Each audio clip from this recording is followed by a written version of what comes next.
ಅಲ್ಲು ಅರ್ಜುನ್ ಕುರಿತಾದ big breaking update ಬರ್ತಾ ಇದೆ. ಅಲ್ಲು ಅರ್ಜುನ್ಗೆ ಹಾಗಾದ್ರೆ ಜೈಲೇ ಗತಿನ? ಅಲ್ಲು ಅರ್ಜುನ್ಗೆ 14 ದಿನಗಳ ನ್ಯಾಯಾಂಗ ಬಂಧನವನ್ನ ಘೋಷಿಸಿದೆ. ನಾಂಪಲ್ಲಿ ಕೋರ್ಟ್ ಈ ಆದೇಶವನ್ನ ಹೊರಡಿಸಿದೆ. ಕಾಲ್ ತುಳಿತದ ಪ್ರಕರಣದಲ್ಲಿ ಬಂಧನವನ್ನ ಪ್ರಶ್ನಿಸಿದ್ದ ಅಲ್ಲು ಅರ್ಜುನ್ಗೆ ಇದೀಗ 14 ದಿನಗಳ ನ್ಯಾಯಾಂಗ ಬಂಧನ ತುರ್ತು ವಿಚಾರಣೆಯನ್ನ ನಡೆಸಿ ಕೋರ್ಟ್ ಈ ಆದೇಶವನ್ನ ಕೊಟ್ಟಿದೆ.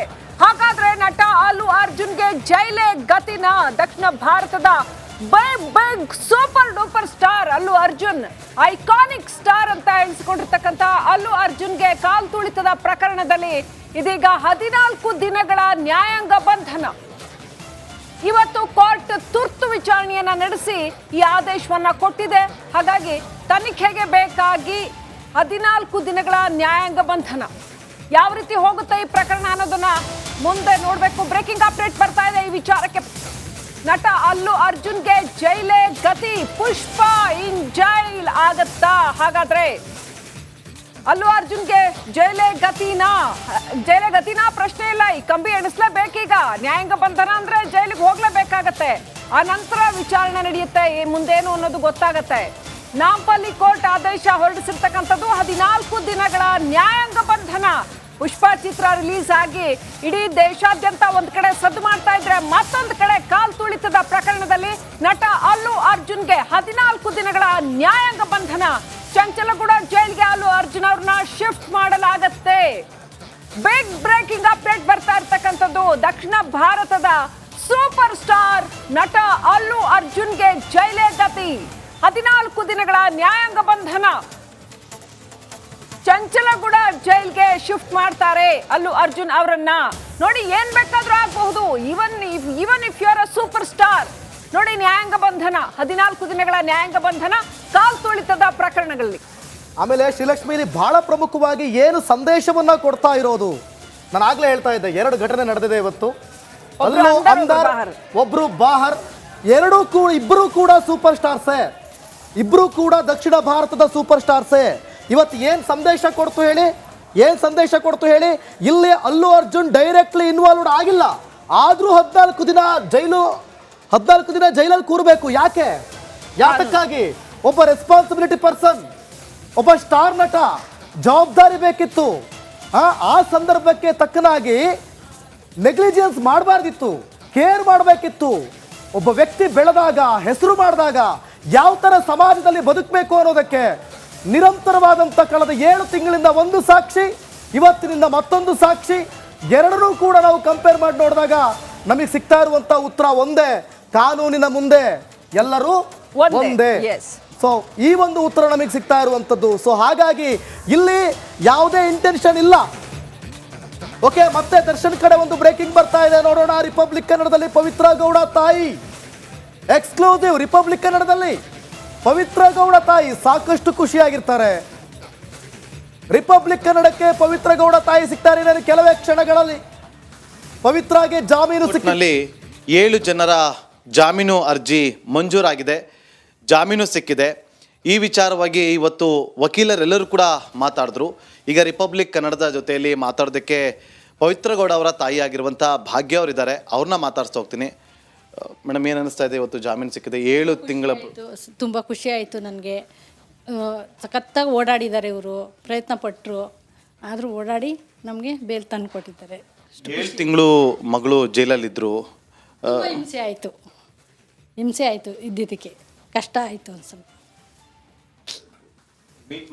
ಮೀಟ್ ಮಾಡೋ ಸಂದರ್ಭದಲ್ಲಿ ಏನು ಹೇಳ್ತಾ ಇದ್ರು ಪವಿತ್ರ? ಏನಿಲ್ಲ, ನಾನೇನು ತಪ್ಪು ಮಾಡಿಲ್ಲಮ್ಮ, ದೇವ್ರು ನೋಡ್ಕೊತಾನೆ, ನಾನು ಮಾಡಿಲ್ಲ ತಪ್ಪು, ಅಷ್ಟೇ ಮಾತಾಡ್ತಾ ಇದ್ದೆ. ಇನ್ನೇನು ಮಾತಾಡ್ತಾ ಇರಲಿಲ್ಲ ಅವರು, ಅಷ್ಟೇ ಹೇಳೋರು. ಹೇಳ್ಕೊಳ್ತಿದ್ರ ನಿಮ್ಮ ಹತ್ರ? ಏನು ಹೇಳ್ಕೊತಾ ಇರಲಿಲ್ಲ, ಅಷ್ಟೊಂದೆಲ್ಲ ಏನು ಹೇಳ್ಕೊಳ್ಳೋ ಅಂಥದ್ದು ಏನು ಇರಲಿಲ್ವಲ್ಲ. ಅಲ್ಲಿ ಹೇಳ್ಕೊಳ್ಳೋದಕ್ಕೆ ಏನು ಹೇಳ್ಕೊತಿರ್ಲಿಲ್ಲ. ದೇವ್ರವನೇ ಅದೊಂದು ಹೇಳೋರು, ದೇವ್ರವನೇ, ನಾವೇನು ತಪ್ಪು ಮಾಡಿಲ್ಲ, ನಾನು ಇಷ್ಟೇ, ಅದ್ರ ಮೇಲೆ ಇನ್ನೇನು ಹೇಳ್ತಾನೂ ಇರಲಿಲ್ಲ.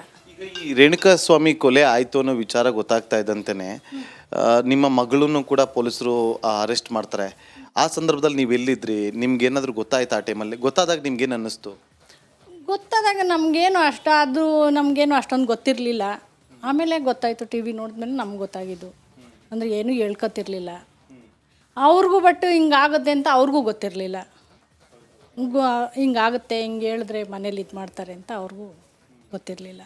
ರೇಣುಕಾಸ್ವಾಮಿ ಮೆಸೇಜ್ ಮಾಡ್ತಾ ಇದ್ದು ಏನಾದರೂ ಹೇಳ್ಕೊಂಡಿದ್ರೆ ನಿಮ್ಮ ಹತ್ರ? ಇಲ್ಲ ಇಲ್ಲ, ನನ್ನ ಹತ್ರ ಏನು ಹೇಳ್ಕೊತಾ ಇರಲಿಲ್ಲ, ಏನು ಹೇಳ್ಕೊತಿರ್ಲಿಲ್ಲ ನನ್ನ ಹತ್ರ. ಜೈಲಿಗೆ ಹೋಗ್ತಿದ್ರಲ್ಲ ಆ ಟೈಮಲ್ಲಿ ನೀವು ಹೊರಗಡೆ ಪವಿತ್ರ ಗೌಡನ ನೋಡಬೇಕಾದ್ರು, ಜೈಲಲ್ಲಿ ಇದ್ದಂಥ ಸಂದರ್ಭದಲ್ಲಿ ಪವಿತ್ರ ಗೌಡನ ನೋಡಬೇಕಾದ್ರೆ ಏನು ಅನ್ನಿಸ್ತಾ ಇತ್ತು? ಒಬ್ಬ ನೋವಾಗ್ತಿತ್ತು, ಹೇಳ್ಕೊಳಕ್ಕಾಗ್ತಾ ಇರಲಿಲ್ಲ, ಸುಮ್ಮನೆ ತುಂಬ ನೋವಾಗ್ತಾಯಿತ್ತು ಅಷ್ಟೇ. ಅಷ್ಟು ಬಿಟ್ಟರೆ ಇನ್ನೇನು ಆಗ್ತಾಯಿಲ್ಲ.